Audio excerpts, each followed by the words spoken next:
Auzubillahiminash-shaytanir-rajim. Bismillahir-rahmanir-rahim. Assalamu alaikum and a very good morning to all of you. I'm sure you are doing very well, and now it's time we are moving towards our goals and towards our end of session. Today's topic is very much different from the previous ones. Let's see how. अब हमने आगे आने वाले वक्त में हमारी assessment होनी है basically on the whole of microbiology और अभी आज जो हमारी नेक्स्ट अपकमिंग असेसमेंट्स हैं सारी स्केजुअल्स हैं वो हमारी बेसिकली वायरोलॉजी पे होंगी। तो आज का हमारा लेसन जो है that is learning how to learn and thinking about thinking, कि कैसे हम अपनी वायरोलॉजी की लर्निंग टेक्निक्स को और थिंकिंग टेक्निक्स को बेहतर बना सकते हैं ताकि हम फ्यूचर में बेहतर परफॉर्म कर सकें। Now there are certain thought provoking questions. How does your brain process the information? हमारा जो ब्रेन है वो इंफॉर्मेशन जो भी जा रही होती है वो उसको कैसे प्रोसेस करता है, अंदर क्या क्या मैकेनिज़म्स चल रहे होते हैं। अच्छा, मेमोरी क्या चीज़ होती है? What is memory? यादाश्त क्या है? यादाश्त है retention of information over time. तो जो इंसानी ज़िंदगी के अंदर इंसानपन आए ना वो सिर्फ मेमोरी की वजह से है। अगर मेमोरी चिप ऑफ हो जाएगी, मेमोरी चिप निकाल देंगे तो कोई डिफरेंस नहीं रहेगा इंसान में और बाकी जानदारों में। हम लोगों को किस तरह पता चलता है हम किसी के बाप हैं, किसी के बेटे हैं, किसी के बहन भाई हैं, फ़लाँ हमारा टीचर है, फ़लाँ हमारा दोस्त है? It's all because of memory. Memory अंदर हमारी एनहांस्ड होती है, मेमोरी अंदर डिफ्यूज़ होती है, तो हमें यादाश्त से पता चलता है कि हाँ ये बंदा जा रहा है। फ़र्ज़ करें आप सड़क पे जा रहे हो, 10 बंदे गुजर जाते हैं, आप किसी को भी नहीं देखते या देखते भी हैं तो तवज्जो नहीं देते, अचानक आपका दोस्त आ जाता है और आप एकदम करते हैं अस्सलाम वालेकुम, क्या हाल है, कहाँ थे? तो ये मेमोरी होती है। अब मेमोरी की 3 फेजेस होती हैं, एक सेंसरी मेमोरी होती है, एक शॉर्ट टर्म है और एक लॉन्ग टर्म है। तो सेंसरी मेमोरी जो होती है, जैसे ही आपने किसी आइटम को देखा और with in a second of observation आपको पता चल गया कि अच्छा ये आइटम है। एक होती है शॉर्ट टर्म। अगर हम इस पिक्चर को देखें तो बॉटल नेक है जो बड़ी तंग सी जगह है, तो बड़ी तंग सी जगह, बड़ी मुश्किल सी चीज़ें अंदर जा रही हैं। और एक होती है लॉन्ग टर्म। ये देखें इसी बॉटल नेक में सारा राइट हिस्सा जो है वो खाली पड़ा है। तो सेंसरी मेमोरी क्या होती है कि we are looking at an item and remember second of observation और मेमोराइजेशन। जैसे आपने कोई माइक्रोबायोलॉजी का, वायरोलॉजी का चार्ट देखा, एकदम से आपको विद इन सेकेंड्स याद हो गया, मेमोराइज हो गया। अब स्टिमुलस क्या थी? वो हमारी स्टिमुलस विजुअल स्टिमुलस थी। रिमेंबर कि जितनी सेंसरी मेमोरी होती है 99% वेस्ट चली जाती है। क्यों वेस्ट चली जाती है? क्योंकि वो आगे शॉर्ट टर्म मेमोरी में कन्वर्ट नहीं हो रही होती और अभी जो बॉटल का हिस्सा देखा है लॉन्ग टर्म में हम उसको नहीं भेज पा रहे होते। Retention time, believe me, visual जो हम देखते हैं स्टिमुलाई उनका सिर्फ 1.5 सेकेंड है। जैसे ये स्लाइड आगे चली जाएगी 1.5 सेकेंड के बाद हमें भूल जाएगा। ऑडिटरी जो आप मेरी आवाज़ सुन रहे हैं वो आप 2 से 4 सेकेंड तक रिटेन करेंगे, उसके बाद all of it will be lost. तो इस रास्ते गरीब की औकात जो है ना वो सिर्फ 2 से 4 सेकंड है।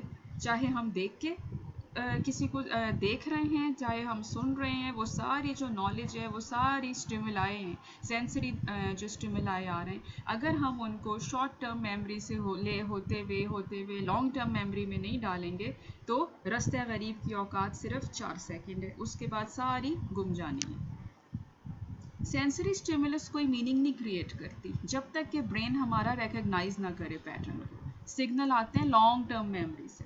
फॉर इंस्टेंस आज से कुछ अरसे बाद जब आप अपने आउटडोर में बैठे होंगे और हर्पीज जोस्टर का एक पेशेंट आएगा तो आपके लॉन्ग टर्म मेमोरी में जो सिग्नल होगा वो बताएगा कि हाँ जी मैडम ने या सर ने बताया था हर्पीज जोस्टर ऐसा ऐसा होता है, पेशेंट इस तरह प्रेजेंट करेगा, जब मैंने उसकी हिस्ट्री लेनी है तो ये क्वेश्चंस हाँ मैम ने बताए थे। इसी तरह हेपेटाइटिस का कोई पेशेंट अगर आप देखेंगे या आपके खुदा ना खास्ता किसी सर्कल में किसी को हेपेटाइटिस है, किसी मेड को है, किसी ड्राइवर को है, या किसी को हिस्ट्री थी, कोई फैमिली में कोई है, कोई फ्रेंड्स हैं जिनको थी, आपकी एकदम से लॉन्ग टर्म मेमोरी आएगी कि ओह सर ने हेपेटाइटिस पढ़ाया आज, हाँ ये चीज़ें मैंने उस मरीज़ में देखी थी, मेरे कज़न ने या मेरे फ्रेंड ने मुझे बताया था, उसको इस तरह पीला उसका सारा जल्द पीली हो गई थी, उसकी आंखों में पीलाहट आ गई थी, उसकी हथेलियाँ और पाम्स और नेल्स वगैरह सब पीले हो गए थे। तो प्रायर नॉलेज को हमने इग्नेट करना है, प्रायर नॉलेज जो है ना उसको हमने रिलेट करना है ताकि लॉन्ग टर्म मेमोरी में चीज़ चली जाए। अच्छा, सेंसरी मेमोरी जो आ रही होती है शॉर्ट टर्म मेमोरी में 30 सेकंड तक रहती है। शॉर्ट टर्म मेमोरी ये जो बॉटल नेक है ना हमारी, इसको हम लेफ्ट साइड पे कहते हैं, अगर हम लेफ्ट साइड पे बॉटल नेक है बड़ी नैरो सी, 30 सेकंड तक तो वहाँ बैठी रहेगी। अब आपके ज़िम्मे है ये कि लॉन्ग टर्म मेमोरी में अगर तो हम उसको ले जाएं तो वहाँ रिटेन कर लेगी, and believe me there is a vast space in long term memory, और फिर वहाँ से नहीं निकलनी है। अब ये जो होती है शॉर्ट टर्म मेमोरी, ये इसमें ये एक्सपेरिमेंट एक किया गया जिसमें ह्यूमन बींग्स पे भी किया गया, जानवरों में किया, बच्चों में किया, बूढ़ों में किया। तो ये जो है ना ये 5 से 6 maximum 15 units at a time digest करती है। मतलब अगर मैं आपको 15 चीज़ें बताऊं मैक्सिमम, मैं आपको बहुत सारी चीज़ें बताऊं तो मिनिमम आपको 5 याद रह जाएंगी और मैक्सिमम 15 याद रह जाएंगी। ठीक है, तो चंक्स में डिवाइड अगर हम कर लें इसको कि 5 से 9 चंक्स जो हैं वो मैक्सिमम मेजॉरिटी एवरेज है कि जिससे ज़्यादा चीज़ें याद नहीं रहती और मेमोरी ओवरलोड हो जाती है। फॉर इंस्टेंस लेट्स सपोज कि आज मैं तय करके आई हूँ कि 300 स्लाइड्स तो मैंने पढ़ा देनी है। मैंने सारे जो है ना हर्पीज़ वायरस पढ़ा दिए, आज ही मैंने हर्पीज़ सिम्प्लेक्स वायरस 1 पढ़ा दिया, 2 पढ़ा दिया, उसके बाद मैंने वेरिसेला जोस्टर पढ़ाया, चिकन पॉक्स पढ़ाया, फिर साइटोमेगेलो, एप्स्टीन बार, ह्यूमन हर्पीज़ वायरस 8 पढ़ा दिया, ह्यूमन पेपिलोमा पढ़ा दिया, स्मॉल पॉक्स पढ़ा दिया, और मेरी 300 स्लाइड्स ख़त्म हो गई। देखें कि दिन में मैंने पूरा चैप्टर पढ़ा दिया। बिलीव मी कुछ भी याद नहीं रहेगा, तो ज़ीरो पे आ जाएंगे हम सब कि इतने सारे चंक्स में से। ऑन द अदर हैंड अगर आज मैं सिर्फ 5 से लेके 6 यूनिट करती, 5 से 6 चंक्स करती, चैप्टर को डिवाइड कर देती चंक्स में और कोई 2-3 चंक्स पढ़ा देती तो सारे का सारा ना सही लेकिन एटलीस्ट 50% हमारी रिटेन हो जाती। अब फैसिलिटेट किस तरह करना है हमने अपनी लर्निंग को? एक तो हमने रिहर्सल करनी है, बार बार रिविजन्स करनी है, और एक हमने अटेंशन देनी है। अटेंशन क्या चीज़ होती है? अटेंशन जो है that is cognitive energy required to assimilate signals to long term memory. Cognitive means knowledge, दिमाग से ये निकला है, ये हमारी दिमागी एनर्जी है या हमारी नॉलेज की एनर्जी है जो कि लॉन्ग टर्म मेमोरी में सिग्नल्स भेजती रहती है। इसीलिए कहते हैं be attentive. May I gain your attention please, may I have your attention please, attention please. आप बस में बैठें, आप हवाई जहाज़ में बैठें, आप किसी भी और जगह पे जाएं इंपॉर्टेंट जगहों पे, तो वो कहते हैं may I have your attention please. तो अटेंशन क्या होती है कि जो भी आपको सिग्नल्स आ रहे होते हैं, दिमाग अपनी एनर्जी और नॉलेज अपनी एनर्जी सर्व करता है और उसको एनर्जी यूज़ करता है और हमारी लॉन्ग टर्म मेमोरी में वो चीज़ें चली जाती हैं। और ये अटेंशन जो है ये प्रोवाइड करती है ग्रीस का काम। आपने देखा होगा कभी दरवाजे जब हम बंद करते हैं तो दरवाज़ों की जो नॉब्स होती हैं या जो दरवाज़ों के पेच लगे हुए होते हैं इनमें से आवाज़ें आती हैं, थोड़ी सी ऑयलिंग करने ग्रीजिंग हो जाती है। तो अटेंशन ग्रीजिंग का काम करती है। बॉटल नेक हमने देखी थी बड़ी नैरो थी, उसको नीचे ले जाने के लिए ग्रीस का काम करती है। जितने अटेंटिव होंगे, जितनी रिहर्सल करेंगे, जितना अटेंशन पे करेंगे, उतने ही हम फैसिलिटेट करेंगे अपनी सारी नॉलेज को कि लॉन्ग टर्म मेमोरी में चली जाए। ये देखिए, आपने कभी एयर शो देखा होगा पाकिस्तान एयरफोर्स का। एयर शो क्यों कामयाब होते हैं? Because of these all rehearsals. पिछले दिनों वाक़या हुआ था, नौमान अकरम जो हमारे थे स्क्वाड्रन लीडर, वो शहीद हुए थे। He was on a rehearsal at his duty, और जो ये मारगला हिल्स पे हमारा F-16 एक दबा हुआ था। तो इसीलिए रिहर्सल करते हैं तो यहाँ पे मिनिमम चांसेस ऑफ एरर्स होते हैं। Concentrate on this diagram. How many things can you remember?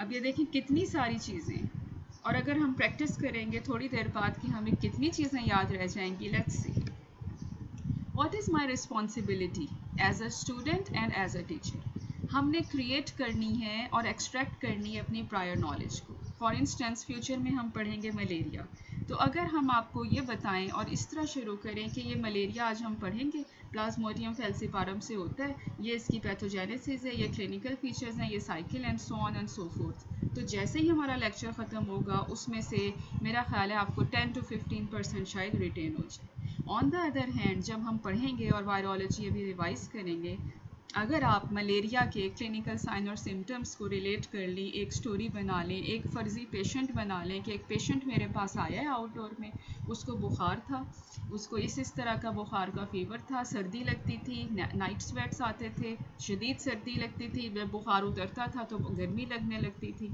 तो ये साइन और सिम्टम हैं मलेरिया के पेशेंट के। तो इससे क्या होगा कि वो आपका जो मलेरिया का जो टॉपिक है वो उस पेशेंट से, वो जो आपने पेशेंट 1 देखा था अपने वार्ड में और आउटडोर में, उससे रिलेट हो जाएगा। और ग्रीस कैसे करनी है नॉलेज को, ताकि हम लॉन्ग टर्म मेमोरी में चले जाएं। बार बार रिहर्सल करनी है, रीड करने हैं हमने पैराग्राफ्स स्टैंडर्ड बुक से। पहली रीडिंग हमेशा स्टैंडर्ड बुक से देते हैं, उसके बाद दोबारा देते हैं। आप ये देखिएगा कि जो पहली रीडिंग होगी उसमें आपको टाइम लगेगा, लेट्स सपोज मलेरिया का ही टॉपिक ले लेते हैं, फ्यूचर में आने वाला है। अगर मलेरिया का पढ़ते हुए पहली दफ़ा में 1.5 घंटा लगा है, जब दोबारा आप पढ़ेंगे ना उसको 12 घंटे बाद, 14 घंटे बाद, तो आपको 45 मिनट्स लगेंगे। और नेक्स्ट डे जब सुबह उठ के पढ़ेंगे तो 15 मिनट्स में आप सारा रिवाइज कर लेंगे। तो ये हो गई आपकी रिहर्सल, जिसमें आपने इंपॉर्टेंट चीज़ों को मार्क किया, हाईलाइट किया, साइड पे नोट्स बनाए या टेबुलेशन फॉर्म में की, और उसको आपने रिवाइज कर लिया, रिहर्सल कर लिया, ग्रीजिंग कर ली अपनी नॉलेज की, ताकि बॉटल नेक से लॉन्ग टर्म मेमोरी में चली जाए। टीचर्स क्या करते हैं, once they tell something they never tell it once. जितनी इंपॉर्टेंट चीज़ होती है बार बार उसको एम्फेसाइज करते हैं, रिवाइज करने की कोशिश करते हैं। आपको बताया जाता है कि इंपॉर्टेंट पॉइंट है ये, यूनिवर्सिटी में पूछा जा सकता है, पेशेंट इसके बहुत ज़्यादा प्रेवलेंट हैं पाकिस्तान में। तो लिहाजा जो अच्छे टीचर होंगे, एक दफ़ा वो जो बात बताएंगे वो सिर्फ एक दफ़ा नहीं होगी, वो बार बार उसको रिपीट करेंगे। अब रिहर्सल दो तरह की होती है, एक होती है मेंटेनेंस रिहर्सल, ये शॉर्ट टर्म होती है और बड़ी शैलो होती है, सुपरफिशियल सी होगी, सरफेस पे तैरती रहेगी। फॉर इंस्टेंस अभी मैं आपको एक नंबर बताऊं, 032142033913। अब आप मुझे रिवाइज करके बताएं मैंने क्या कहा। अभी आपने सुना है, लेकिन ऑडिटरी की बड़ी लेस कैपेसिटी होती है। अगर वाइवा में कोई आपसे पूछे नेम 10 वायरसेस, तो आप बताएंगे ये। उसके बाद क्या होगा, नथिंग। अब पेशेंट जब आपके पास आएगा वार्ड में, आउटडोर में, हम ले लेते हैं हर्पीस का पेशेंट, तो वो आपको ये नहीं आके बताएगा कि देखें जी ये मेरा नर्व रूट था, ये मेरा नर्व रूट अफेक्ट हुआ, यहाँ पे मुझे मैक्यूलोपैक्युलर रैश हो गया, ये रेड हो गया, क्रस्टिंग हो गई, इचिंग हो गई, पैप्यूल्स हैं, and so on and so fourth, right. तो ये वाली जो सारी चीज़ें हैं, ये इस तरह नहीं होती कि पेशेंट जो है वो आपको ये आके बताएगा कि ये बैक्टीरिया था या ये वायरस था, ये मुझे अफेक्ट कर रहा था, तो अब आप मुझे बताएं कि ये इसकी क्या ट्रीटमेंट है। आपने खुद लॉन्ग टर्म मेमोरी में से एक्सट्रैक्ट करना है कि अच्छा ये मैक्यूलोपैपुलर रैश है, ये इस साइड पे डेवलप हुआ है, ट्रंक पे था, फेस पे था, एक्सट्रीमिटीज़ पे था, कहाँ पे था, और इसको मैंने लॉन्ग टर्म मेमोरी से एक्सट्रैक्ट करके अपनी नॉलेज को अप्लाई करना है पेशेंट को ट्रीट करने के लिए। एक होती है एलेबोरेटिव रिहर्सल। एलेबोरेटिव रिहर्सल क्या होती है, ये होती है लॉन्ग टर्म मेमोरी में और डीप मेमोरी में होती है। अब इसमें क्या करते हैं हम कि स्टैंडर्ड टेक्स्ट बुक, अगर हम स्टैंडर्ड टेक्स्ट बुक को हम रीडिंग करनी शुरू करें, 1 टाइम करें, फिर सेकंड करें, फिर थर्ड करें, अपने साथ नोट्स बनाएं, टेबुलेशंस बनाएं, उसको समराइज़ करें, तो ये एलेबोरेटिव और ये लॉन्ग टर्म मेमोरी में चली जाती हैं। ये जो होती है ना रिहर्सल, मेंटेनेंस रिहर्सल थी, जो शॉर्ट टर्म थी और शैलो थी, ये बिल्कुल एक मिठाई की तरह होती है, मिठाई की तस्वीर, जिसमें ऊपर अगर वर्क लगे हुए हो ना चांदी के, जैसे ही मिठाई खाई चांदी का वर्क बिल्कुल गायब हो गया। लगती अच्छी है बहुत, जल्दी जल्दी रिवाइज भी हो जाती है, जल्दी जल्दी रिप्रोड्यूस भी करते हैं, लेकिन गायब हो जाती है वक्त के साथ।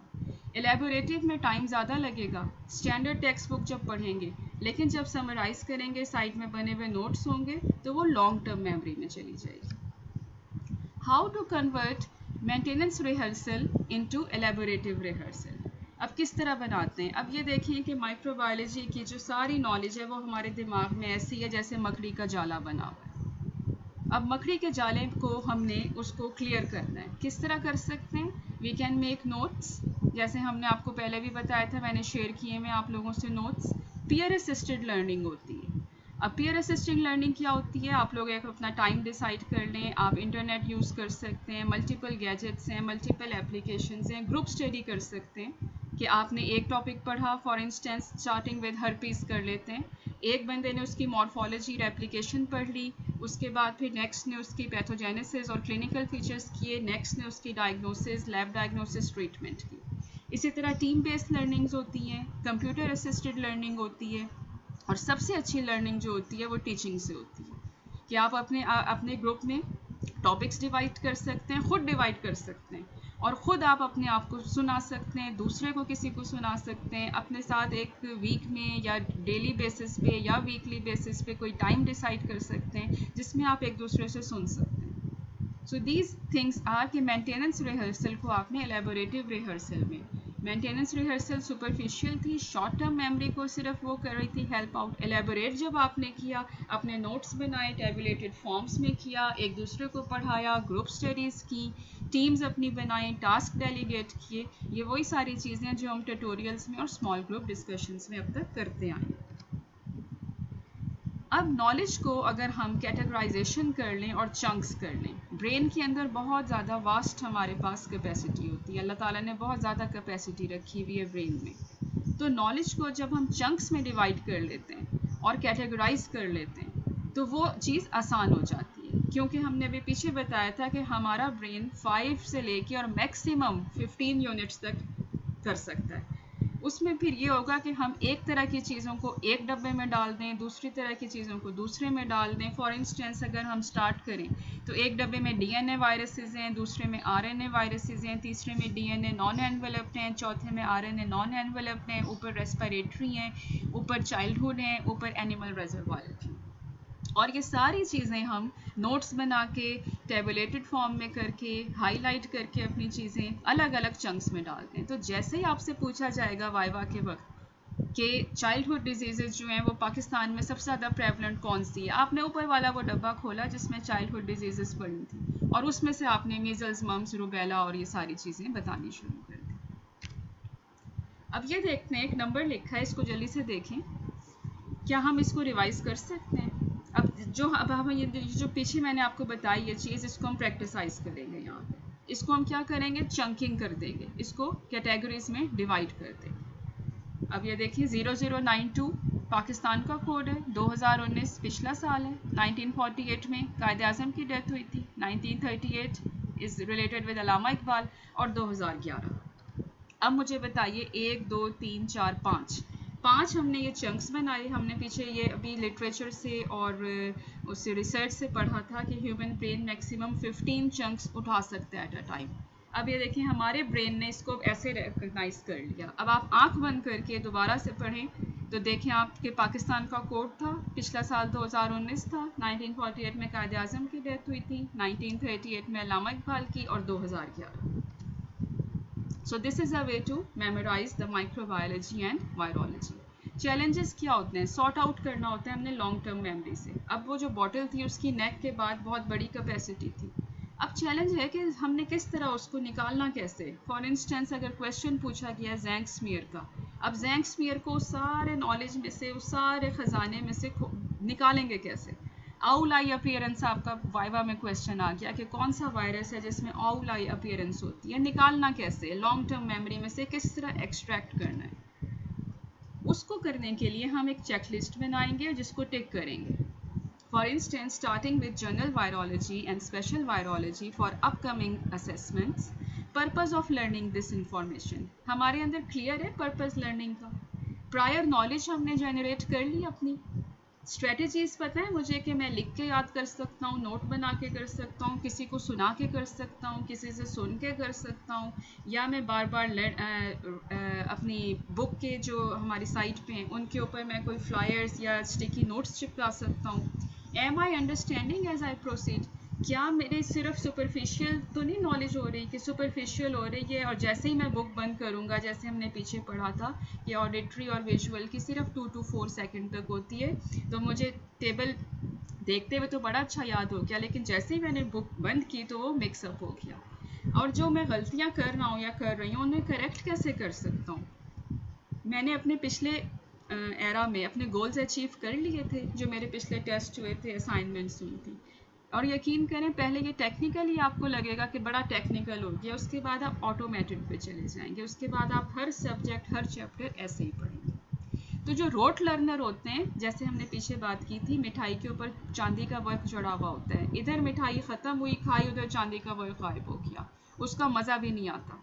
तो रोट लर्नर तो होते हैं ये, लेकिन they cannot be human doctor. अगर मैं रोट लर्नर हूँ तो मैं ह्यूमन डॉक्टर नहीं बनूंगी, ना मैं कॉम्पिटेंट होंगी, ना मेरी सेफ प्रैक्टिस होगी, ना मैं अपने फील्ड में एक्सपर्ट होंगी, ना मैं पेशेंट्स की एडवोकेसी करूँगी, ना ही मैं कोलैबोरेटर होंगी, और ना ही मैं लाइफ लॉन्ग लर्नर होंगी। तो अगर मैं चेकलिस्ट कर लूँ कि वायरोलॉजी पढ़ने से पहले मुझे पता है कि लर्निंग का पर्पस क्या है, इसका कैसे मैंने ये नॉलेज पेशेंट में यूज़ करनी है, क्या क्या मैंने गैजेट्स यूज़ करने हैं, कौन से टैक्टिक्स मैंने यूज़ करने, मैंने वायरोलॉजी के जो स्पेशल चैप्टर्स पढ़ने स्पेशल वायरो के, उसमें मैंने डीएनए वायरसेस को किस किस तरह याद रखना है, मैंने क्लिनिकल स्टोरीज़ क्या बनानी थी, उनकी टेबल्स कहाँ बनाने थे, रेप्लिकेशन साइकिल कैसे याद करनी थी, ट्रीटमेंट कैसे याद करनी थी, उसका फ़ायदा क्या होगा कि I will becoming a human doctor, I will be a competent, I will be called a competent, safe practicing expert, and patient advocate and collaborator and a lifelong learner in my field. We have to religiously follow the guidelines. हज करने हम गए, ये मेरी तस्वीर है हज की। तो ये मैं खड़ी हूँ छोटी सी, साथ मेरी मदर है, छोटा भाई है, and he is my father. मस्जिद निमरा जाना था और वहाँ पे मर्द हजरात जाते हैं, तो वहाँ पे कहा गया कि बहुत रश है, बहुत रश है। So my father tried for 3 or 4 times, और उसके बाद when he entered that mosque मस्जिद नबरा में, तो सारा जो रश था वो सिर्फ बॉटल नेक पे या गेट पे था, अंदर मस्जिद निमरा खाली पड़ी थी। तो आप ये देखिए कि बॉटल नेक पे रश होता है सारा। आपने कैनाल पे सफ़र किया होगा, कैनाल रोड पे और भी मल्टीपल जगह हैं जहाँ पे बॉटल नेक आ जाती है, सारा ट्रैफिक वहाँ जैम होता है। हम सोचते हैं पता नहीं क्या हो गया, आगे एक्सीडेंट हो गया है या कोई स्ट्राइक हो रही है। जैसे ही बॉटल नेक में से पास होते हैं, एक बड़ा मज़े का व्यू जो है वो क्लियर कट आपके सामने आ जाता है।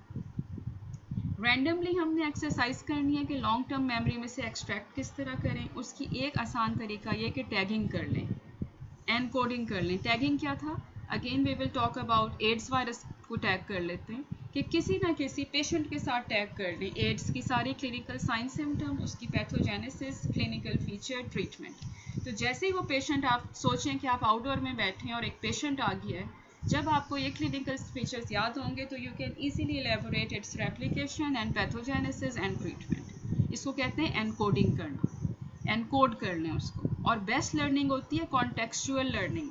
जब आप वायरोलॉजी पढ़ें, माइक्रोबायोलॉजी पढ़ें, कोई भी सब्जेक्ट पढ़ें, imagine you are sitting in the outdoor और वार्ड और इंडोर और the department of that subject. आप डिपार्टमेंट में बैठे हुए और वहाँ पे देखें अब आपके पास पेशेंट्स जो हैं वो हर तरह के आएंगे, स्पेसिफिकली कोई माइक्रोबायोलॉजी का या मेडिसिन का या सर्जरी का नहीं आएगा।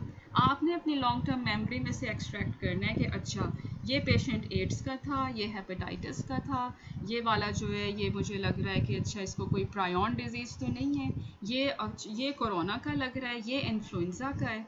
सो this is all contextual learning. Patients अपने बना लें इमेजनरी, और उसके बाद उस पेशेंट की कैरेक्टरिस्टिक्स पे डेवलप करना शुरू करें।